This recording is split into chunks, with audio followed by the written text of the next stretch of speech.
Hey everybody, welcome to Shapers Church Online. I'm excited to have a special guest with me for this part of the series. My wife, Hey everybody!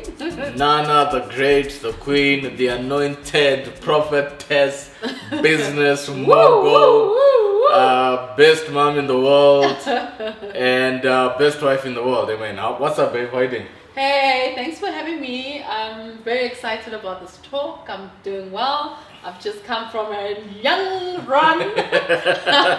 We're ready to take this. Clear mind. Health is well. Yes, no, I totally agree.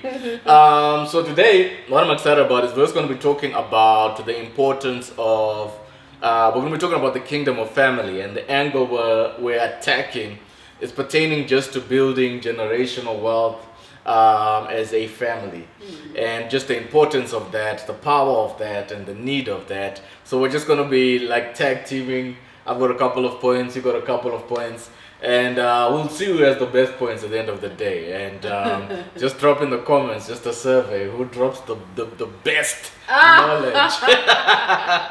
Don't do it. It's a trap. Amen. So do you want to go first? Or? No, go for it. Okay, let me go first. Okay. All right, how to build generational wealth as a family. Okay, just tips and principles of how to build generational wealth as a family. So the first point I've got is to understand that building generational wealth is biblical. Proverbs 13:22 says, "A good man leaves an inheritance to his children's children, but the wealth of the sinner is stored for the righteous." There are actually people who preach, babe, that prosperity is not for believers. Wow. And it's very interesting. And Yeah. many times when I see their YouTube videos or their blogs or their articles, it seems that their problem pertains to how to prosper in the context of modern day contemporary Christianity. Their problems usually come against what they call the prosperity gospel or the word of faith movement. So they've got problems with the how-tos, and because they've got problems with the how-to pertaining to giving, they now make it a wholesale. We're going to discard the idea of Christians and believers prospering, which I believe is crazy, because Yeah, totally. just this idea that Christians must suffer. Because Jesus suffered, we must suffer. Because Jesus was poor, we must be poor. But yet the Bible is very clear that God actually wants us to prosper. In Psalm 35:27 it says, "Let them shout for joy and be glad." It's very hard to shout for joy and be glad when you're broke, you're hungry, you can't take care of your wife, you can't take care of your kids. It's true. It is very hard to shout for joy. Absolutely. And it says, "That favor my righteous cause. Let them say continually, let the Lord be magnified, who has pleasure in the prosperity of his servant." So it says that God actually enjoys it when we prosper. He loves to see us do well. He loves to see us every month being able to pay the bills. He loves to see us having food in the home. He loves to see us paying school fees. He loves to see us buy that car, buy that house. He enjoys to see us Absolutely. doing well. And then Deuteronomy 8:18 again, it's another devastating blow to those people who believe we shouldn't prosper. He says, "But remember the Lord your God. He gives you the ability to produce prosper. wealth." To produce wealth, not to produce poverty. He gives us the ability to produce wealth. So my first point, babe, is as a family, we have to settle it in our hearts and in our minds that God wants us to prosper and God wants us to be wealthy. Absolutely. I mean, just to your point there, if you look at Adam and Eve in the garden, they had everything they wanted. It was Except clothes. but they didn't even need. They They didn't, had absolutely every need taken care of. Everyone, the fruit. It was a rich place to be in. Yes. And that, for me, is the ultimate in terms of what God wants for his children. He wants you to have everything that you need Yes. in this life. So for me, when people are saying, no, the children of God should not have wealth, I think for me, that is false teaching. No, that's crazy. Completely false teaching. It's crazy. So I'm totally with you on that point, yeah. Okay, you next. What's your point? For me, the next point in terms of generational wealth, I would say is a united vision. You know, a united vision. You know, the Word of God says that, you know, a house divided, it can never prosper. A house divided can never succeed. And it's the same thing, you know, whenever in the house, when you and I are seeing eye to eye from a vision perspective, maybe you want to go buy a Rolls Royce, and me, I'm all about, you know, keep it low, keep it under, you know, profile and stuff, because our visions are not aligned in terms of how we want to build our family, where we want to go to the next level. It can never prosper. It can never, you know, be something that can create wealth in the family, because we're going two different positions in terms of the way we want to raise our kids, the way we want to live our lives, the way we want to spend in our families. So it's a very important and critical that we have a united vision around how we want to build our family, and the path towards wealth and prosperity building in the family. No, I totally agree with you on that point. I had also written, my second point was have a family vision. Yeah. And which in particular entails what and where. The what factor and the where factor. When I say the what factor, the vision must entail what are we going to do to make money as a family? What are we going to do? What are we going to do? Yeah. And the where factor, location, is also important. That's another area which can be a deal breaker, because if you want to be, for example, in Monaco, you know, it might not align with my what. No, I'm kidding. I'm right here, happy as can be. Be happy in South Africa. This is it. You know, this is an awesome Joburg, awesome city, awesome nation. Love it. Phenomenal. And if I want to be, let's say, I want to be in Norway, like certain people in our church, and you want to be here, shout out to Shingi. It's not going to work. The where factor is very important in a relationship, because there are certain geographic locations which can hinder the expression of your abilities or your skills. Or for example, let's say I want to be somewhere where your skill is not going to develop the kind of income it can develop in this environment. Or if you want us to be somewhere where I can't also express my what, there's going to be problems. Proverbs 29 verse 18 says, where there is no vision, the people perish. Right? So if we don't define the what vision and where, we're going to perish. Yeah, absolutely. We're going to perish. Absolutely. So I believe that even on a higher level, this has to be something we discuss as a couple and as a family, the what and the where. Even when people are dating, it's very, very important to understand the vision of the man that you're dating and where he's trying to get to. Yes. You know, because some men don't even have vision. Yes. You know, they're just like clouded in terms of where they're going. And if you're stuck with somebody who does not have a vision, you're on the road to nowhere. Yes. You know, and that's so the worst. It's very, very important. And that's absolutely the worst. Absolutely. So what's your second point, babes? My second point is liberate yourself from Instagram lives. Preach that. I want to hear what that one is. So what I'm saying is that, you know, a lot of times families or people, and let me rather even talk about just in general people, you take away from planning for the long term, for the short term gratification, for that Insta picture that you say, hey, let's do this, you know. And I'm very happy when I see people when they're buying, you know, houses, they're buying an apartment, they're buying a flat, and they're buying a car. I'm very, very happy with that in terms of, you know, people must do it.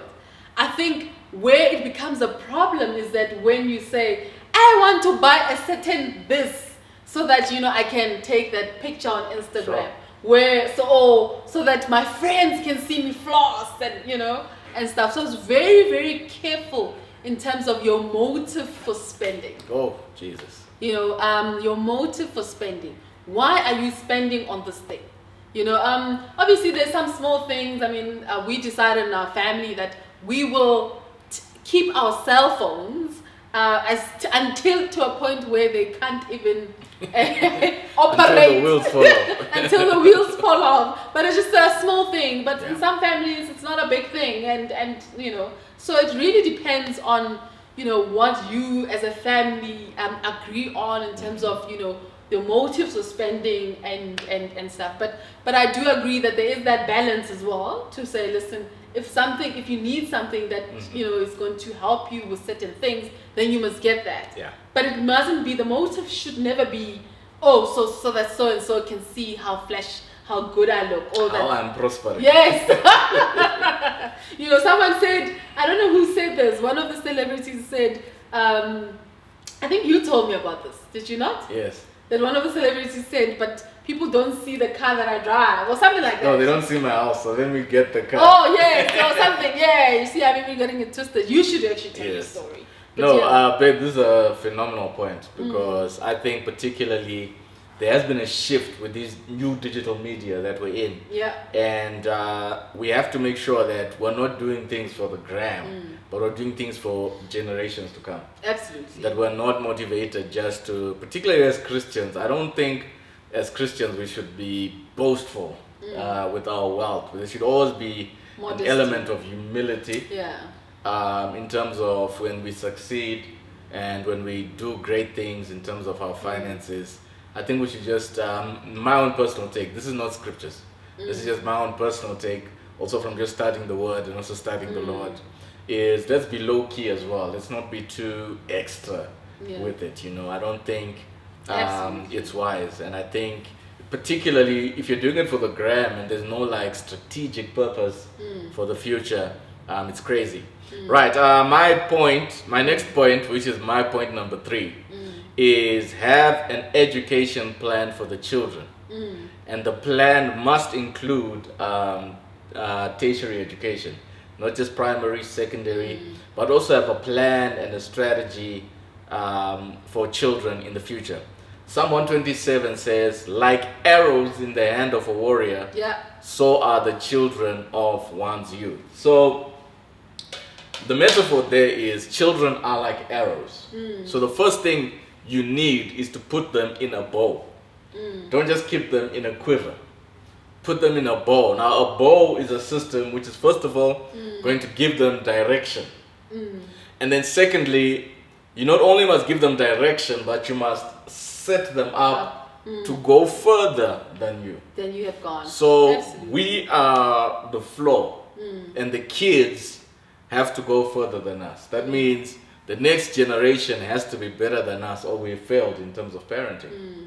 So the two things is we have to give them direction. The bow gives direction, and at the same time, when you're pulling back, it means also discipline. Yeah. That a major part of parenting is we have to discipline these kids, or else they're going to be crazy. With everything they're exposed to in terms of television, the music. I mean, music right now, as a father, it's scary. Just the hyper sexualization that we're seeing is very concerning, and we have to be able to discipline these kids. And in terms of, we have to discipline them. Yeah. You know, No, I hear you. where they have to know to respect their elders. They have to know to respect grandma. They have to know to respect their culture as well. That they are Africans, that they're not Americans, they're Africans. And they must also respect elders, and we have to discipline them. Part of disciplining them as well is the thing you're always pushing, which is also to learn their vernacular. They Absolutely. can't just be ha ha ha. They must be able to also talk. Their language is part of what's going to take them further. No, I completely agree, and I think that we're living. I think, well, certainly from when I was raised, we're living in a time where you wouldn't say that you're in wealth. Yes. You know what I mean? There's always like Hey. you can't have Dr. Martens, but you can have the knockoffs. You can't Yes. have this, Hey. but you can have this. You can't have that. Where's our kids? I'm seeing like in our families that you'll buy them a bicycle. Every Yes. child has a bicycle. In fact, Yeah. I think they have many multiples, right? So now with the income bracket having shifted from maybe our parents where for them, they had to really save up to actually get your Yeah. bike. Now you can get a bike just tomorrow, you Sure. know, and you can get like tens and thousands of Barbies in the house. And that bike was a sacrifice. Yes. Which they would remind you every day. Yes, that hey, this thing is. We didn't eat meat We because of suffered this. to get that bicycle. Yes, and stuff, and because of that, Yeah. you know, that level of, you know, responsibility that your parents actually showed you that, my parents sacrificed majorly to give me this. Yes. It actually brought in a sense of responsibility to you, Yeah. right? To say, sure, I better take care of it, or I better, and taught you something about that. Yes. Now we have our kids who, for you, buying a bike is not more that sacrificial. Yes. You know, it's like, okay, bought you a bike, well done, happy, love you, etc., etc., and they're riding it, and they don't know the sacrifice that came with it. So they're children who are experiencing lavish or Yes. experiencing just abundance, you know, and we need to teach them that even in abundance there is responsibility, not in just lack. Because in lack you're like, oh, there's a responsibility, I need to take it. In abundance there is responsibility, which means that, you know, from a kindness perspective, what are you teaching your children about kindness? What are you teaching them around hard work and labor, etc., so that they do not reflect away from being responsible in their journey in life. And I think that's where responsibility also still comes in, where when you buy something for your child, you attach a responsibility thing. If you do this, you will be rewarded with this. And I'm a big believer of that. Yes. What are your thoughts on that? No, I love that. You know, there's a quote which I saw the other day, and it was just talking about if you spoil your children, Yeah. you take care of your children for life.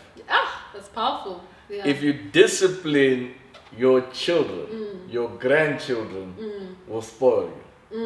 And then they went on further to say, if you don't discipline your children, you'll take care of your grandchildren. Hey. Scary.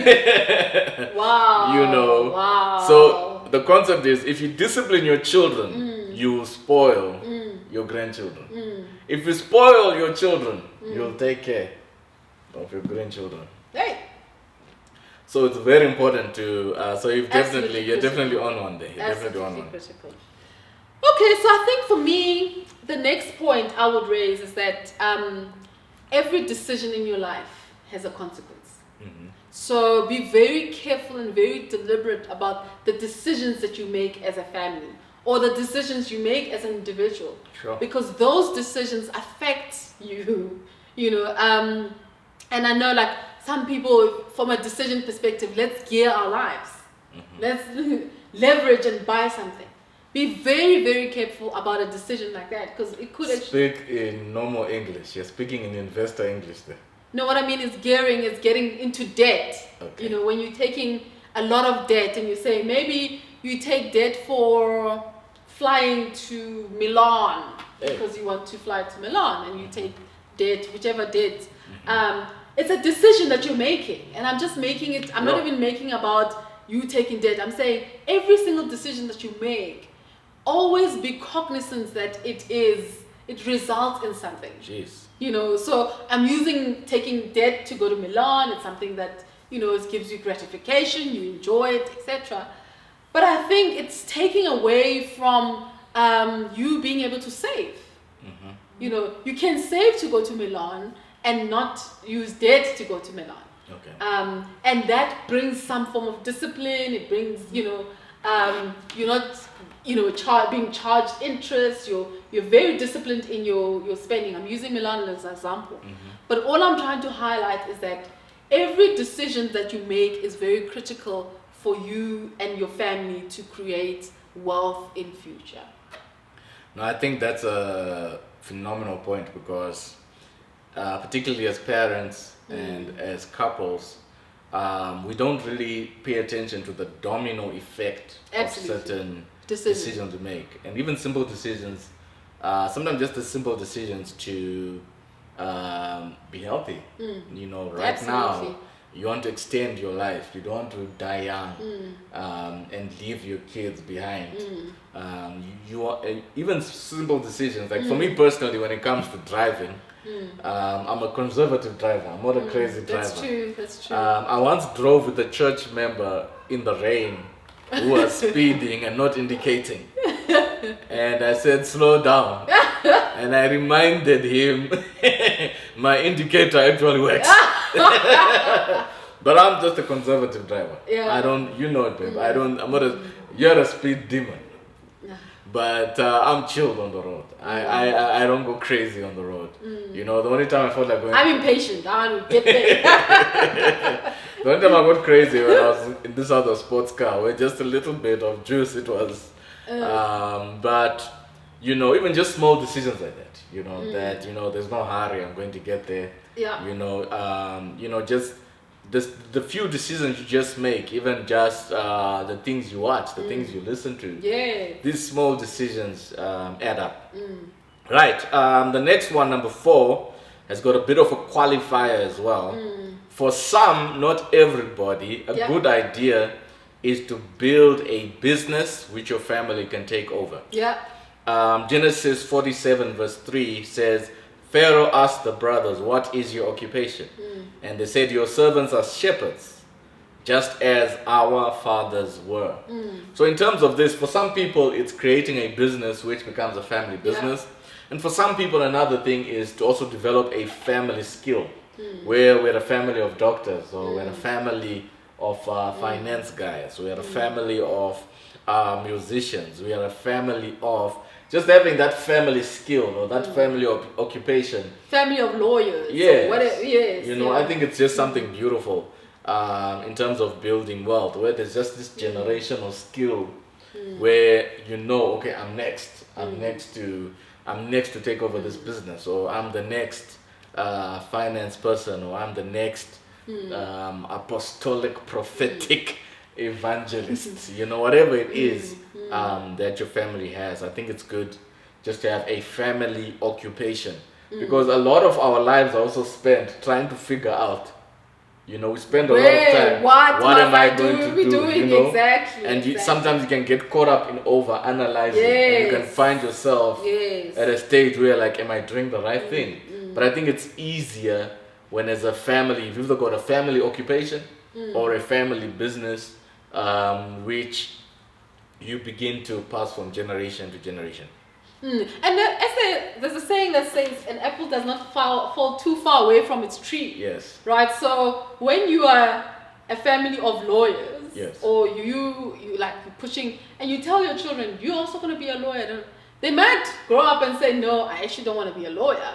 But they know that, okay, fine, I maybe want to be an accountant. Yes. But it's like, you know, yes, it's in the same neighborhood. It's the same, exactly. You know, and you're actually pushing them to actually have their thing that they can actually drive and push. Fantastic. But completely I agree with you in terms of just giving that identity of, as a family, this is what we're going to focus on. And as the kids grow as well, they know. And for me, I actually think the power of it is that, you know, you are traveling. It's like you're giving your kids let's say you live till 90. You're giving your kids 90 years of ideation. Shomba. You know, so it's like 90 years of ideation in law, the wealth, the depth. And even though the kids may not realize it at that point in time, but every time you come home and you say, yo, there was this case that I was talking about, you're enriching your children's lives. You know, I think some people, maybe in our generation, start off from scratch. Because, I mean, I came from a family of my mom was a teacher and my dad was an accountant, but he ended up working at like one of the insurance companies and stuff. I didn't have a banking background, you know, to say what, from a banking perspective, this is what banking is. So when I went into university to start studying, all the concepts were foreign. Yes. The stock exchange was foreign to me. Derivatives were foreign to me. Bonds were foreign to me. You were very Shares, confused. I was very, very confused. You know, but imagine one of the parties that I was studying with, where their parents were already working in banking. Sure. I on the dinner table, when they're having a conversation, it's like, oh, today, it's out in the public that, what is this one that's gone on business rescue? Yes. That Stay Canico has gone on business rescue. And your child will be like, okay, mom, what is business rescue? Yes. Now, Bokang likes asking questions. They're like, what is business rescue? I'm discovering business rescue when I'm 20. Bokang is discovering business rescue when she's 10. So there's a 10-year gap that you've given to your children, or advance that you've given to your children, just mainly by, identify your occupation and bringing it home and teaching it to your children. Fantastic. Yeah. Fantastic. So I think for me, we've made a decision, and I think this is a personal one, that we treasure memories versus things. So whenever we spend on, creating memories. On the weekends, we go for walks and creating memories. And we actually find that as a family, even the kids enjoy that much more than us buying them an automated car. Yes. Because an automated car, they bring it and like, oh, 5 minutes, they're done. The 5 minutes is thrown away. But one thing that really touched me when I went to Bokang school, when we still could go to schools for birthday rings. And the teacher asked, Bokang, what do you like about that your mom does? That the best thing that your mom does? And she said, my mom puts me to bed and reads me a story at night. Because kids value time, And that's the thing with our family. We literally said, we're going to invest in memories. Whatever we do from a memories perspective, we're not going to invest in big cars, we're not going to invest in, big gadgets, etc. But more on memories that we spend with our children. No, I totally agree with that. Especially with toys. One thing you learn with toys is toys have a short shelf life in the mind of a child. Yeah. I don't know how many boxes of toys we've got, which are just neglected by the kids. And, investing in memories is definitely something that is beneficial for both as well. It expands their minds, particularly travel. If you can afford travel locally or internationally. If not, just those restaurants. We've got beautiful restaurants in the city. But even a museum. Museums, just doing stuff together. Yes. I think that matters. My next point, number 5, is spend wisely and proportionately to your level of income. This is your big point, huh? Yes. Ecclesiastes 3:13 says, people should eat and drink and enjoy the fruits of their labor, for these gifts are from God. So the foundation, one of the foundational principles of wealth from any personal finance guru out there is going to be spend beneath your means. So if you got a level of income, spend beneath that. Don't spend. It's increase your income, decrease your expenses. Exactly. That's the fundamentals of wealth, and also identifying and cutting unnecessary spending. And we spoke about that last year in terms of track your spending and cut unnecessary spending. And I think that view is foundational.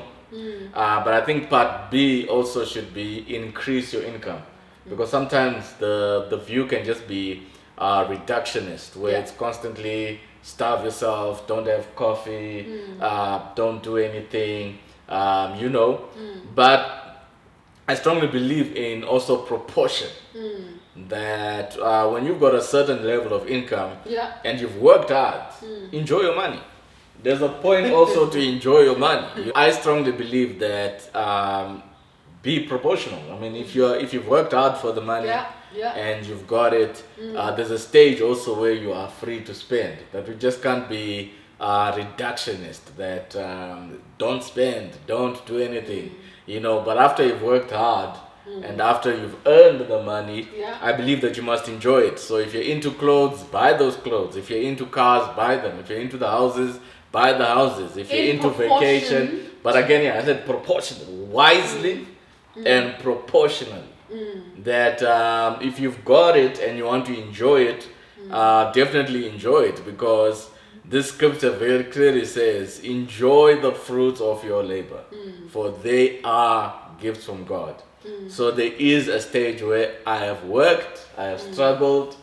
I want this Ferrari. Get it, Master KG. Drive your car, bruh. Enjoy yourself. Casper, get that Bentley. Enjoy it. Enjoy yourself. Bonang, enjoy that bag, that Louis Vuitton bag. But it's obviously you're stupid if the proportions are not working out. If you're spending more, for me, if you're spending more and there's nothing set for the future, and you're going to be broke after you buy that. For me, if you're spending a 2 million on a car and you've got 5 million in terms of net worth, I think that's proportionately incorrect. Okay. It's like, or you've just got a 5 million check. Yes. And the whole 5 million. Not even Bentley. whole, like even half of it into a car. Like, I mean, that doesn't make sense. But if you are like a multi-millionaire, like LeBron James, and you can afford a Rolls Royce, go buy a Rolls Royce, okay? So because it's a proportionate, it's sense to you. Yeah.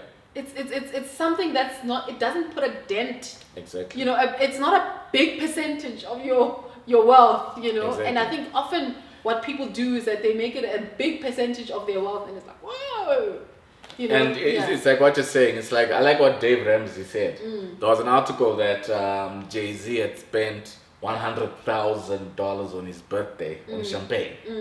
And Dave Ramsey said, okay, let me look at his net worth, 1 billion. And 100,000 to him is the equivalent of you spending $10 to buy a Buddy Coke, 10 rand. If you look at the proportions. Exactly. That in his world, that's like the equivalent in your world buying a Buddy Coke, because of the proportions. So I strongly believe that spend wisely and proportionately to your income. Because if you get the proportions wrong, because some of these guys you're seeing, them buying a Bentley is the equivalent of you buying a Zimba chips. It's nothing to them. It doesn't dent what they've got. But you buying a Bentley is like them buying Mars, a planet. Because you are blowing your entire planet and your existence, and it's just not wise. What's your fifth point? I think, for me, my major points we've kind of discussed, but I've got two more. Maybe the one I can discuss with everyone is around, Christians sometimes do not like planning for eventualities. They're like, no, God's got me covered. I've got a hedge of protection of my life. I don't need to take insurance because I've got a hedge of protection. I shall live, and not die. And I think that's where I think we make a mistake, because you're not saying, when you're taking like an insurance policy or whatever, you're not saying I'm going to die tomorrow, but you are saying the eventuality, because we do not know time that's coming, that all of us, we're praying for long life, etc. But you don't know the time that's coming. And for me, I think that part of wealth building, especially for your future, your children, is taking insurance.